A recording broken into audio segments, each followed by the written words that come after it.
everyone, Stephanie and Peter here with Outdoor Dog to share our 10 tips for kayaking with your dog. Let's just roll with it and get started. Your first tip is to train it. Get your kayak out in your yard or your driveway and get your dog comfortable with it on land before you ask them to ride in it on water. It's important to use positive reinforcement training with fear-free and force-free methods to really help your dog be comfortable and understand what's expected of them when they're riding on the kayak. This is a great way to incorporate some fun training games into your life for your dog, as well as help them really have this great experience with the kayak before it ever hits the water. Your second tip is to get a really well-fitting life jacket for your dog. You'll want them to be comfortable wearing it. If your dog happens to freeze and doesn't want to move when they're wearing it, they're definitely not comfortable. So you can use those same positive reinforcement methods to help your dog be comfortable wearing the life jacket and maybe even train them to put it on themselves. The other thing that you'll want to consider when getting a life jacket for your dog is that they can move freely in it and it doesn't restrict their movement. Anything we put on our dogs is definitely going to restrict them in some form or another. So you'll want to make sure that your life jacket is the least restrictive so that they can move freely and be able to swim and walk comfortably in it. The other thing you're going to want is a handle. If your dog jumps out of your kayak or heaven forbid falls out, you're going to need a way to grab them and maybe even pull them back up into their kayak. That handle can be a lifesaver in those instances.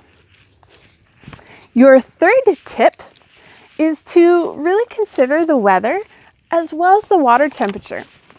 Peter and I were at this beautiful lake behind us yesterday and we were kayaking, and it was probably about 75 degrees and sunny. When we were coming into shore, a little bit of a breeze picked up, and Peter was wet because he was swimming, and he actually got chilly. I was like sweating bullets, and he was up there and he was a little cold. So really make sure that you know the water temperature and what the weather's supposed to be like before you go. This is also important before kind of as this kayaking season is starting and as it's kind of trickling off. The water might be colder than what the air temperature is. Something really to consider, especially for our dogs who love to dip in the water themselves. Our fourth tip for today is choose your location wisely. For Peter, I know that he loves to swim and that there's a potential that he's going to bail off the kayak to get into the water. I definitely want to make sure that for him, we go somewhere that's not as crowded. So if that happens, it's not as big of a deal. And also, I tend to take him to lakes. We don't really do rivers because if he would bail out, the current might cause a problem either with me trying to get him or him swimming through that current, depending on what's going on.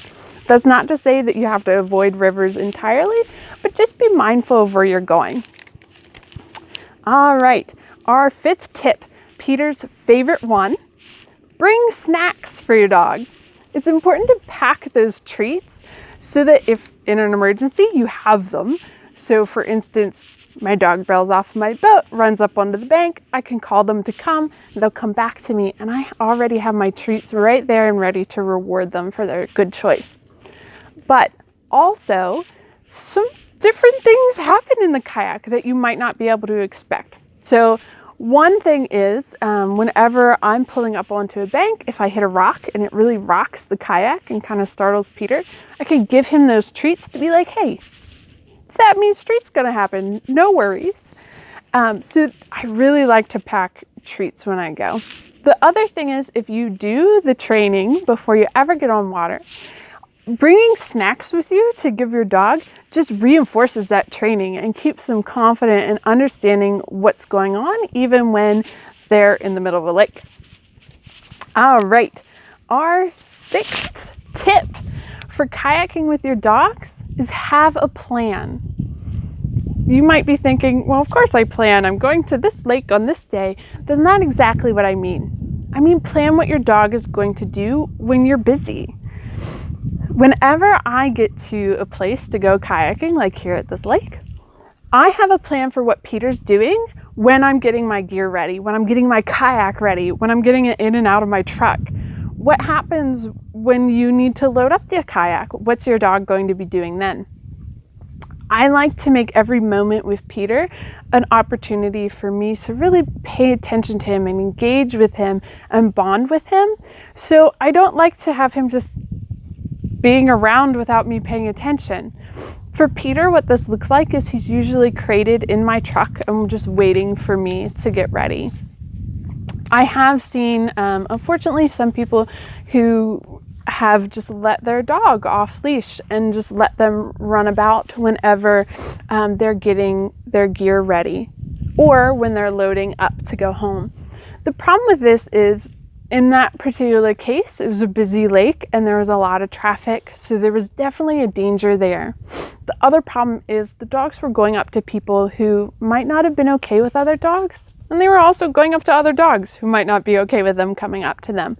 So it's really important to have a plan of what your dog's going to do before you ever get there. And again, it's predictable, right? You know what you're doing, you know what to expect, and the dog does too. All right, our number 7 tip. This goes along with having a plan. Also, have a plan for getting in and out of your kayak. You might really want to get a system of what your dog is doing when you get in, what your dog is doing when you get out of your kayak. So practicing this is really important. You don't want to just kind of flutter around as you're coming into shore and neither one of you know what's going on. With Peter, what that looks like is I always get in the kayak first because I don't trust myself not to flip it, to be honest with you, and I don't want it to flip when he's in it. So I get in first and then I ask him to get in after, and I push off with my paddle. Whenever I'm coming into shore, I usually toss those treats up front in his little hound hole where he sits, and he'll eat those treats as we're coming into shore. I leash him up before that happens, and then as we're coming into shore, he's eating those treats. We hit the land and I cue him okay whenever I want him to get off of my kayak. We've done this so often that it's become routine for us, which is really great because we both know what to expect.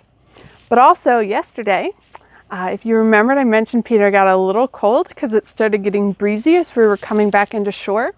That also threw off our routine. I couldn't get into my pocket that had my treats to give him like I usually do, but he knew the routine so well it didn't matter. I could trust him to stay on top of my kayak, stay where he was at, and be able to safely go into shore. All right, number 8, give your dog breaks. It might look like your dog's just sitting on top of the kayak, but actually what's happening is they're using all their muscles to stay balanced, especially those core abdominal muscles. So you'll want to make sure that you give your dog breaks or go for short period of times, at least until your dog is conditioned enough to be able to go for longer. Number 9 plays off this. You'll want to give your dog a walk before and after your kayaking adventures. The reason is, with these muscles being used during it, you'll want to give them a good warm up and cool down, just like a human athlete, right? Also, it gives them a chance to relieve themselves, kind of check out the area, and when you're leaving, it gives them a little bit of a break before the ride home. Number 10, and our final and maybe most important thing to remember when kayaking with your dog is keep a first aid kit on hand.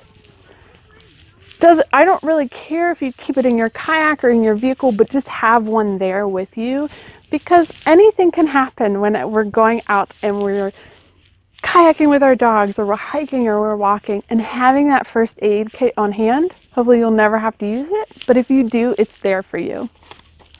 So those are the top 10 outdoor dog tricks and tips for kayaking with your dog. I hope you've enjoyed this video. Please like and subscribe and you'll get all the notifications for more outdoor dog videos if you hit that little bell. Thanks a lot for watching, and I hope you have a great outdoor dog day.